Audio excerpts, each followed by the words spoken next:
முரளி கேரக்டர்லாம் வந்து அப்படியே லைட்டா சிவகார்த்திகேயன் மாதிரி இருக்காரு, அவரோட மேனரிசம் வருது. சிவகார்த்திகேயனோட ரெஃபரன்ஸ்லாம் உள்ள சேர்த்திருக்கீங்களோ? பிசிக்கலா அவரோட அப்பியரன்ஸ் வந்து கொஞ்சம் வந்து சிவகார்த்திகேயனோட கொஞ்சம் அது இருக்கிறனால அது மிகப்பெரிய சேலஞ்சா தான் இருந்தது. ஏன்னா கதையாவுமே அவங்க ஆரம்பிச்ச திசையில இந்த கதை நான் எடுத்துட்டு போல. டோட்டலா அதுக்கப்புறம் ரொம்ப சுவாரஸ்யமா ரொம்ப வித்தியாசமா மாற ஆரம்பிச்சு. அவங்க வந்து வேற மாதிரி அந்த கதையை யோசிச்சு இருந்திருக்கலாம். எனக்கு அது எக்ஸாக்டா அவங்களோட பாயிண்ட் என்னன்றது தெரியாது. சேலஞ்சா தான் இருந்தது. ஆனா அது அப்படியே ஸ்டெப் பை ஸ்டெப் வந்து அது கொஞ்சம் எனக்கு வந்து சீரியஸ் இன்டர்ன்ஸ் ரைட்டிங் வந்து அது வந்து எனக்கு இயல்பா வரும் ரொம்ப. பட் இந்த ஃபன்னு, இந்த ரொமான்ஸு, இந்த விஷயங்கள்லாம் வந்து எனக்கு வந்து உண்மையிலே ரொம்ப கஷ்டமா தான் இருந்தது. ஸோ நான் ரொம்ப கஷ்டப்பட்ட ஏரியா வந்து முரளி லலிதாவோட லவ் சீக்வன்ஸு. ஸோ அப்போ நிஜ கதைகளை எடுக்கும்போது அதில் ஆர்டர் ஆஃப் ஈவெண்ட்ஸ் இருக்கும், அந்த விஷயங்கள்லாம் இருக்கும். அதை இந்த கதைக்குள்ளே பொருந்தணும், இந்த கேரக்டர்ஸ்குள்ளே அது பொருந்தணும். ப்ளஸ் அது வந்து உங்களுக்கு வந்து ஒரு கருத்து சொல்கிற மாதிரி வலிந்து திணிக்கிற மாதிரி எதுவும் இல்லாமல் அதை ரொம்ப வந்து ஒரு இன்ட்ரிகியூயிங்காக இன்ட்ரெஸ்டிங்காக அதை மாற்றுறதுங்கிறது தான் அந்த அந்த கிராஃப்டோட பேஸ். அதுதான். இல்லை நிறைய சீன்ஸ் வந்து நம்ம எழுதும்போது ஒரு விஷயம்ல எழுதும், அது வந்து ஸ்பாட்டில் வந்து டிரெக்ஷனில் வந்து அது நிறைய என்ஹான்ஸும் ஆயிருக்கு. சீசன் 2 வந்து பண்ணுறோம் அப்படிங்கிற ஒரு கன்ஃபர்மேஷன் வந்து ஹாட்ஸ்டார் சைட்லேருந்து சொல்லியிருக்காங்க. பட் அதற்கான வேலைகள் அது எல்லாமே இனிமே தான் வந்து ஆரம்பிக்க போகுது. எல்லாரும் இப்போ இந்த 100 எபிசோட்ஸ் இப்போ தான் முடிஞ்சிருக்குன்ற அந்த இதில் எல்லாருமே இப்போ ஒரு பிரேக்கில் இருக்கும்.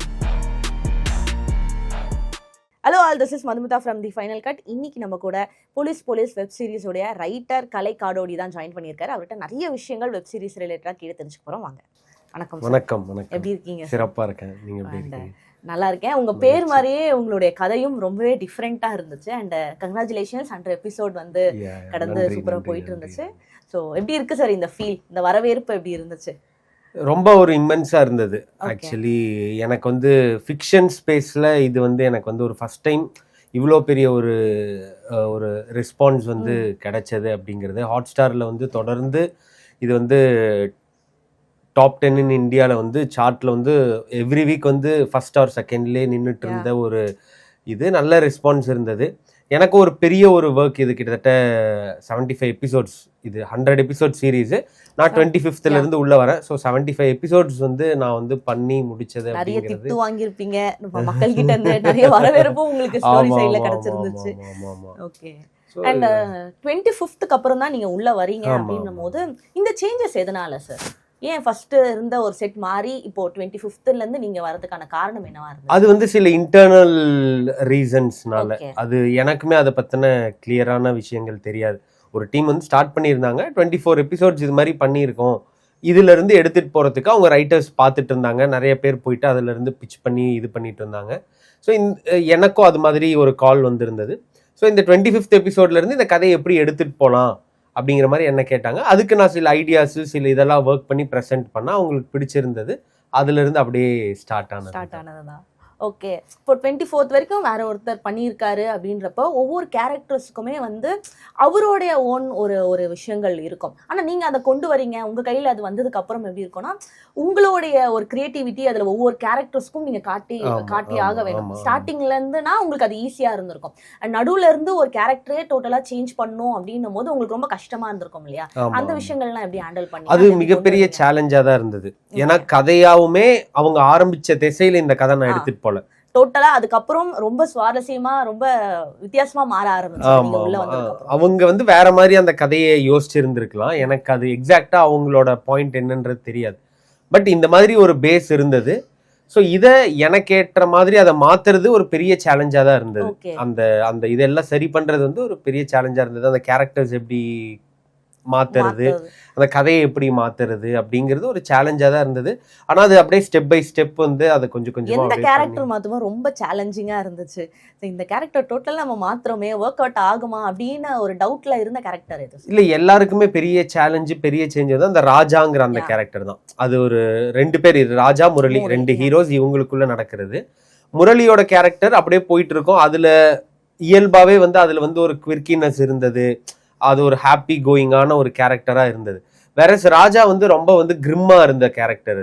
அவர் ஒரு டிவோர்ஸ் கிட்டத்தட்ட நடந்துகிட்டு இருக்கும், ஒரு செப்பரேஷன்ல இருப்பாருன்னு ரொம்ப கிரிம்மா இருந்தது. அந்த கேரக்டரை ரொம்ப ஜனரஞ்சகமா எப்படி மாத்துறது அப்படிங்கிறது தான் ஒரு சேலஞ்சா இருந்தது.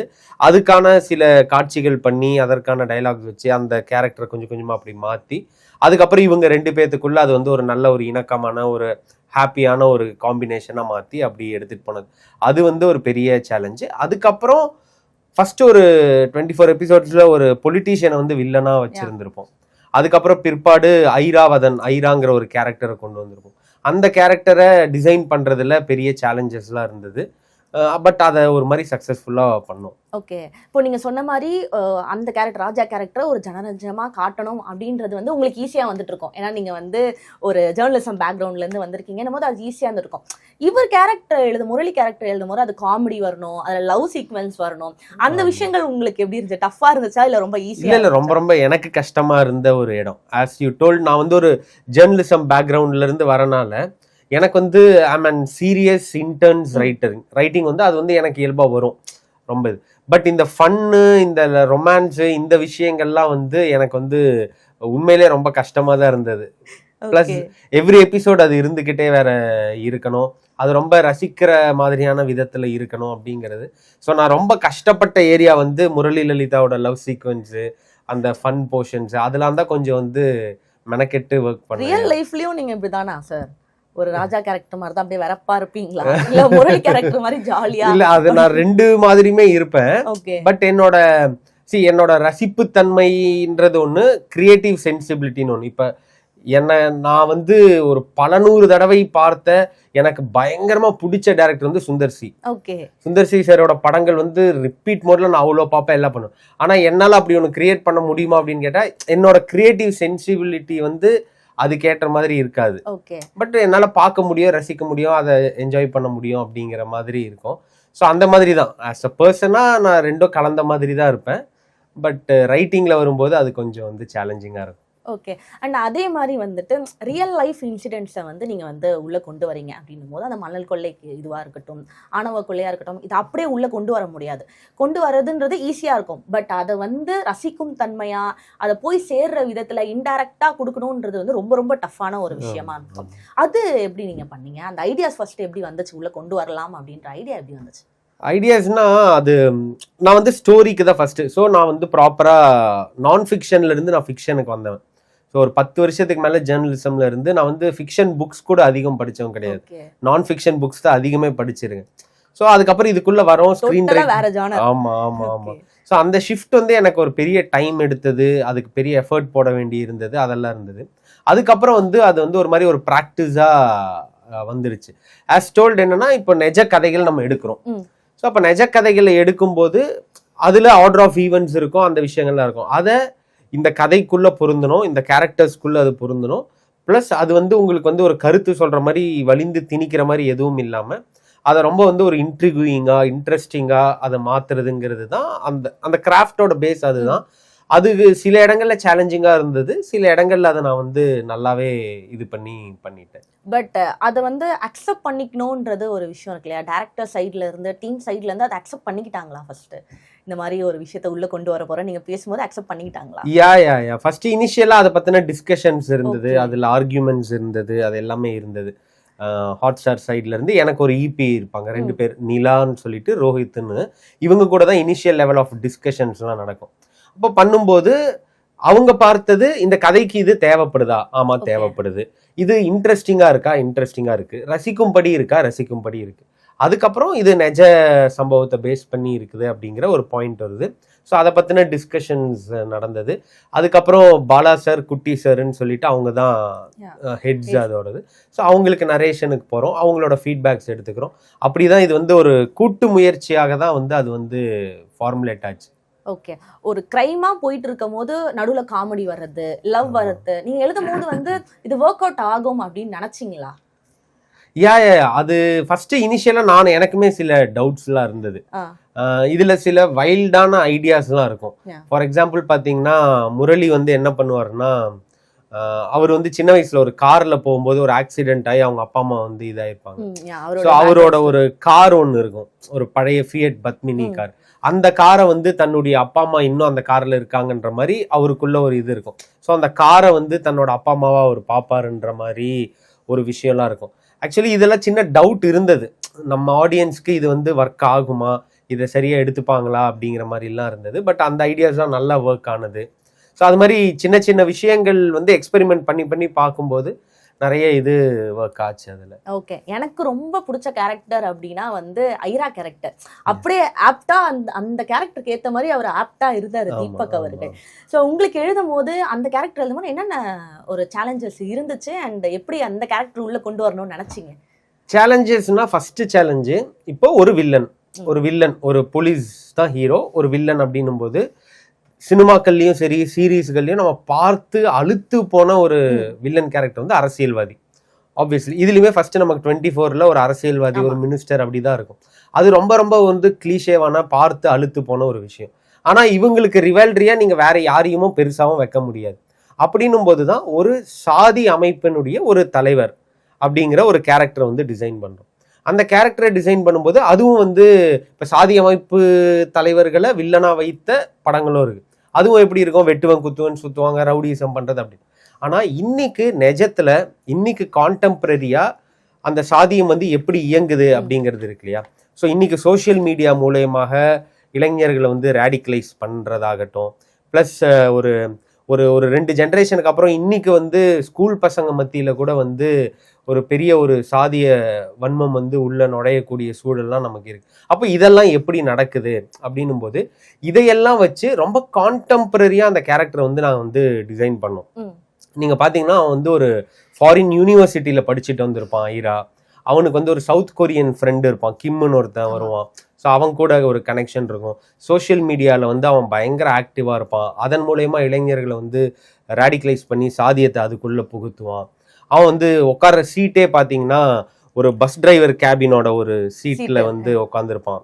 அதுக்கு பின்னாடி ஒரு கதை நாங்கள் வச்சுருந்தோம். ஸோ இந்த மாதிரி ஒரு வழமையான ஒரு கதாபாத்திரமாக இல்லாமல் அதை எந்த வகையிலெல்லாம் வந்து புதுமையாக அதை காட்ட முடியும், அதே சமயத்தில் அதை எந்த அளவுக்கு இன்ட்ரெஸ்டிங்காக கனெக்டபிளா பண்ண முடியும் அப்படிங்கறதுல அதை கிரியேட் பண்ணோம். அதுதான் பெரிய சேலஞ்சா இருந்தது அதுல. ஓகே, கண்டிப்பா இந்த கேரக்டருக்கு எதிர்ப்பு உங்களுக்கு நிறையவே வந்திருக்கும்.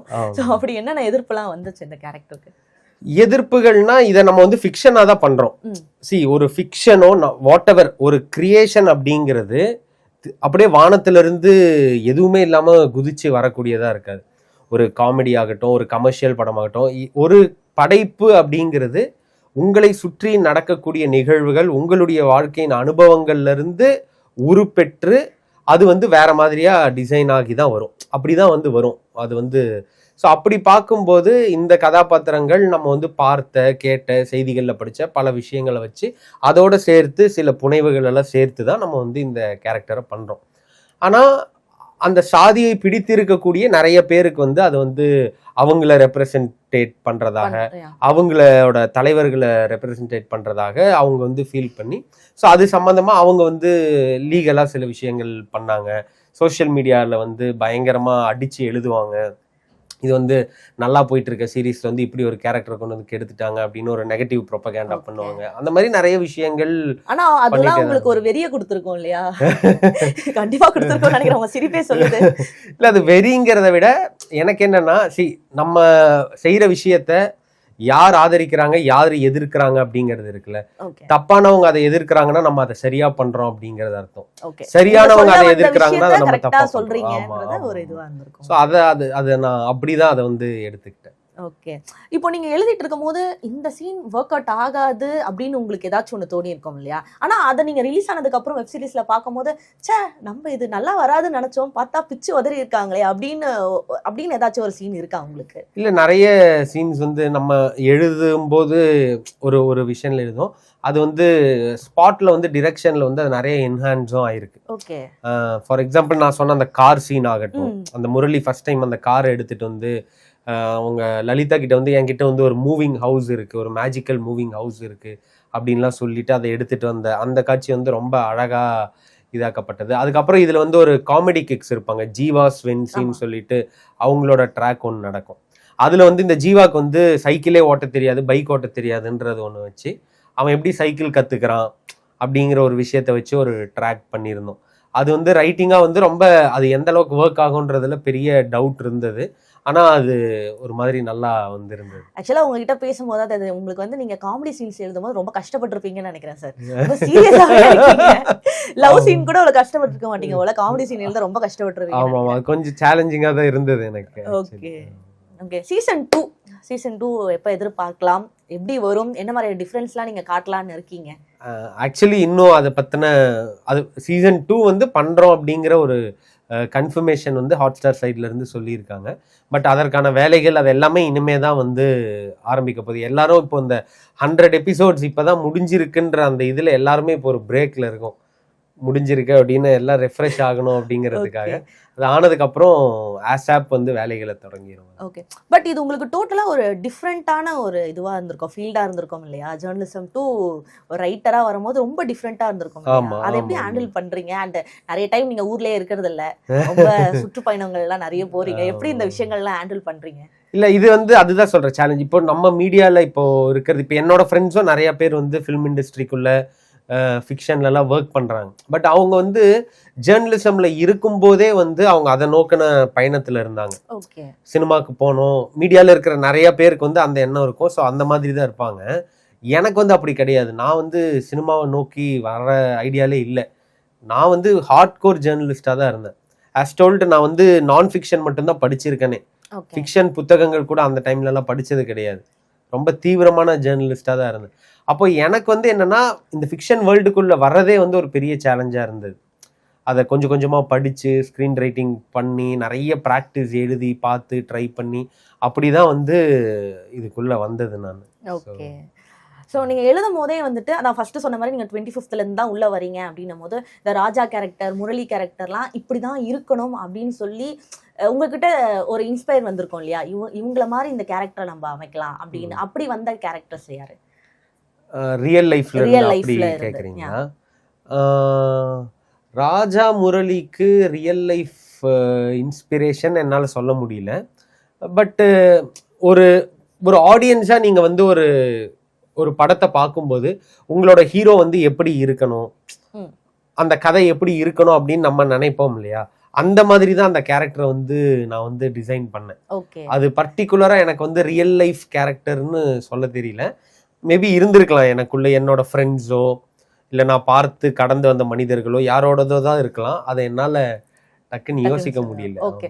ஏன் இந்த கேள்வி கேட்டேன்னா, இப்போ நிறைய பேர் வெப்சைட் பார்க்கும்போது கீழே சொல்லுவாங்க, இந்த முரளி கேரக்டர்லாம் அப்படியே லைட்டா சிவகார்த்திகேயன் மாதிரி இருக்காரு, அவரோட மேனரிசம் வருது, அவரை மாதிரி நடிக்கிறாரு அப்படின்ட்டு நிறைய பேர் கமெண்ட்லாம் பண்ணுவாங்க. ஸோ அதெல்லாம் பார்த்துட்டு ஏதோ சிவகார்த்திகேயன் ஒரு ரெஃபரன்ஸ்லாம் உள்ள சேர்த்திருக்கீங்களோன்றதுக்காக இல்ல இல்ல இல்ல. அந்த முரளி கேரக்டருக்கு ஏன் அப்படி சொல்றாங்கன்னா, பிசிக்கலா அவரோட அப்பியரன்ஸ் கொஞ்சம் சிவகார்த்திகேயனோட கொஞ்சம் அது இருக்கிறனாலையும் அவருடைய சில மேனரிசம்ஸ் அவரோட இதில் இருக்கிறனாலையும் சொல்கிறாங்க. பட் அதை வச்சு நாங்கள் எந்த கதைக்காக எந்த விஷயங்களையும் நாங்கள் பண்ணல.